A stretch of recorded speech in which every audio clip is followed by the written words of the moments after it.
Olá Brasil, Birajara da Rocha, da Associação Brasileira Bancária Militar de Praças.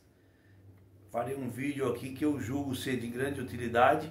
Peço para os advogados comentarem, façam suas críticas, pois isso me ajuda. Como estudante eu ainda estou aprendendo, mas a necessidade de divulgar é muito grande, porque eu vejo as pessoas sofrendo e sem poder fazer nada.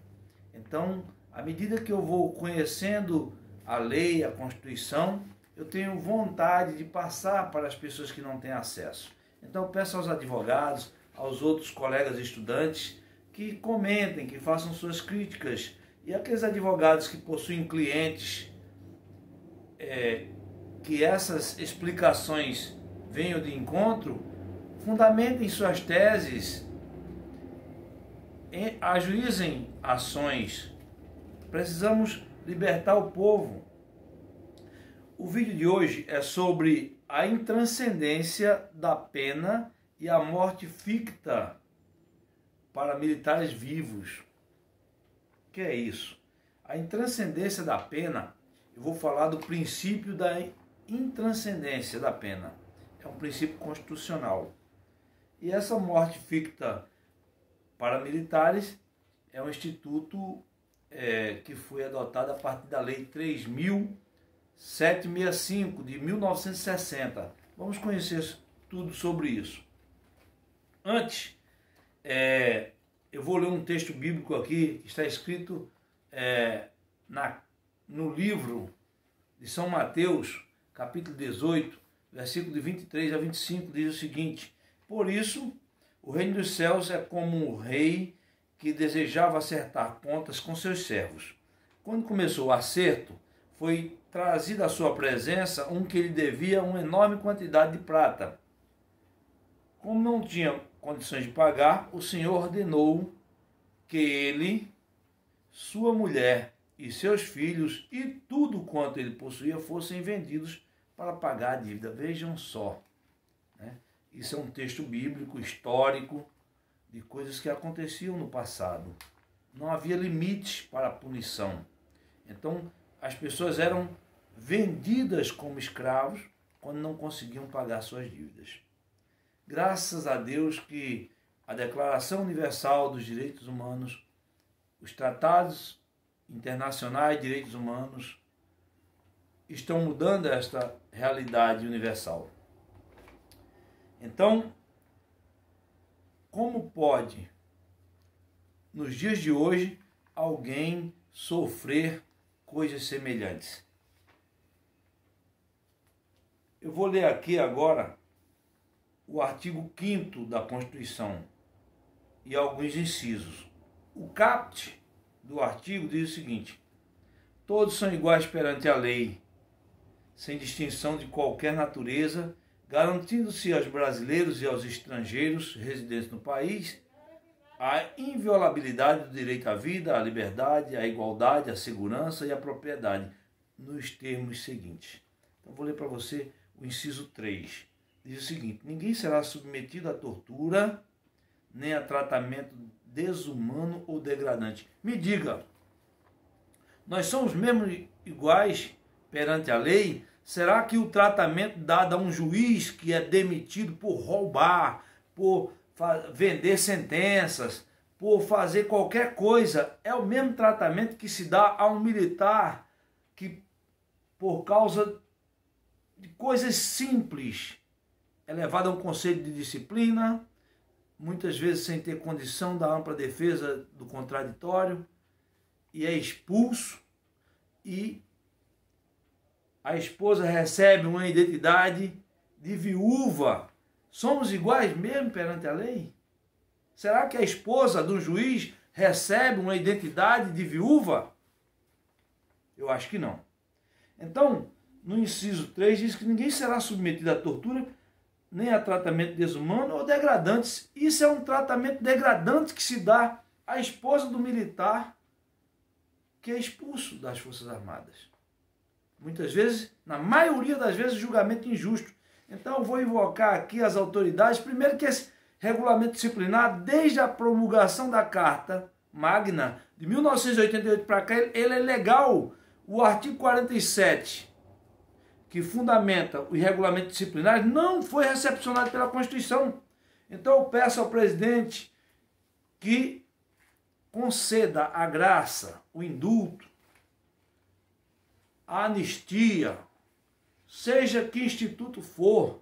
Peço aos advogados que entrem com ações pedindo a aplicação desses institutos, indulto, graça, anistia, porque essas pessoas não cometeram crimes hediondos, elas foram punidas por um tribunal de exceção que não está previsto em lei.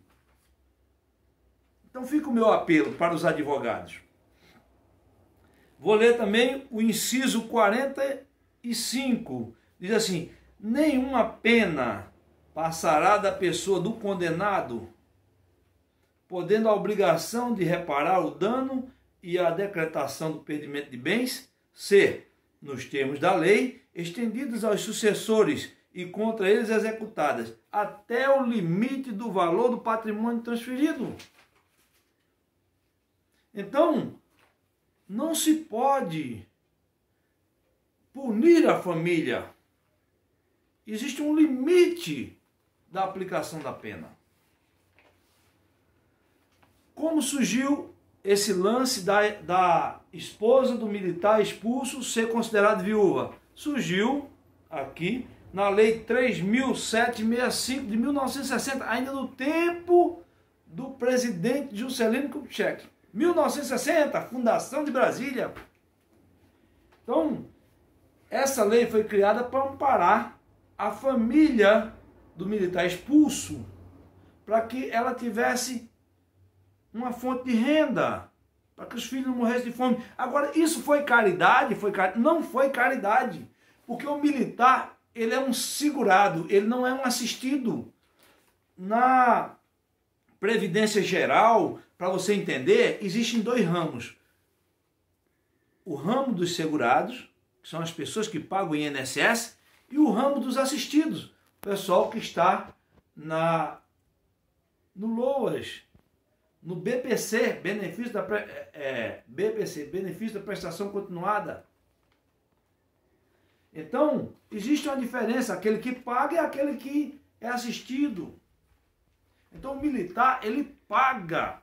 Eu vou provar isso para vocês aqui no texto da lei que foi atualizada, porque assim, quando foi instituída, quando a lei 3.765 ela foi sancionada, aconteceu o seguinte: a mulher recebia a pensão integral, tá? Tudo que o cara pagou ia para a mulher. E ela ficava com a pensão para dar assistência aos filhos. Com o advento da mudança do Código Civil, em 2002, Lei 10.406 de 2002, mudou isso. Esse Instituto da Morte Presumida, morte ficta, que abrangia o militar expulso, não foi mais aceito. Então, eu tenho conhecidos na polícia que foram expulsos e não receberam nada. Gente que foi expulsa em 2010, que saiu com a mão na frente e outra atrás sem receber nada, mesmo pagando 23 anos de contribuição. Como é que pode? O juiz pode receber, mas o militar não pode receber? Isso é uma vergonha do nosso país. Mas a lei 13.954, assinadas pelo presidente Bolsonaro, agora em 2019, ela trouxe uma redação diferente para esse caso. Ela diz o seguinte: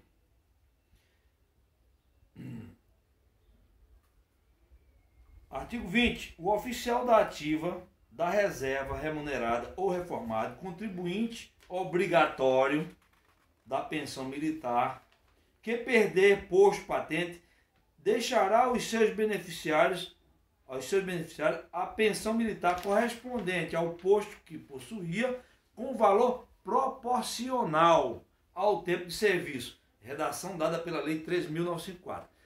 Isso é atual. Agora, para os praças, parágrafo único.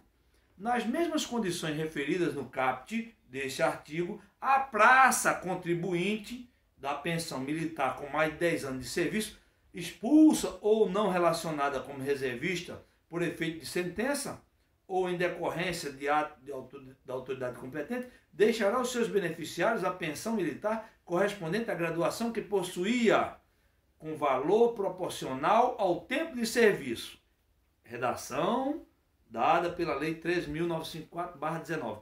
Quero dizer o seguinte: existem aí 3 categorias para a mesma coisa. O pessoal que foi alcançado pela Lei 3.765, que a esposa passou a receber integralmente. Tem o pessoal de 2002 para cá que não recebeu nada, a família não recebeu nada.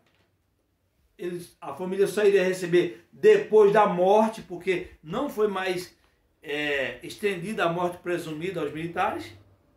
E tem o pessoal agora, depois da Lei 13.954/19. Qual é o conselho que eu dou para os advogados desse pessoal? Entrar com pedido de pensão urgente. Detalhe, já tem aí quase 2 anos de atrasados. Sorriam, senhores advogados, sorriam, militares afetados.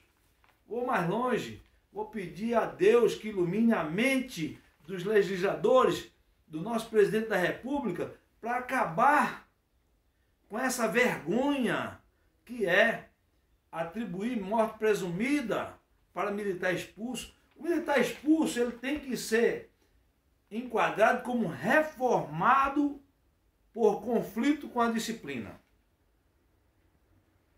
É uma categoria de reforma nova que tem que ser criada. E não colocar uma identidade de morto, de viúva para esposa do militar. Espero que esse conhecimento abençoe alguém. Espero que as autoridades passem a ter mais humanidade e legislem para acabar com esse ataque, essa violação à dignidade da pessoa humana. Que Deus nos abençoe. A BBMP está aí para ajudar você a ser mais feliz. Um abraço.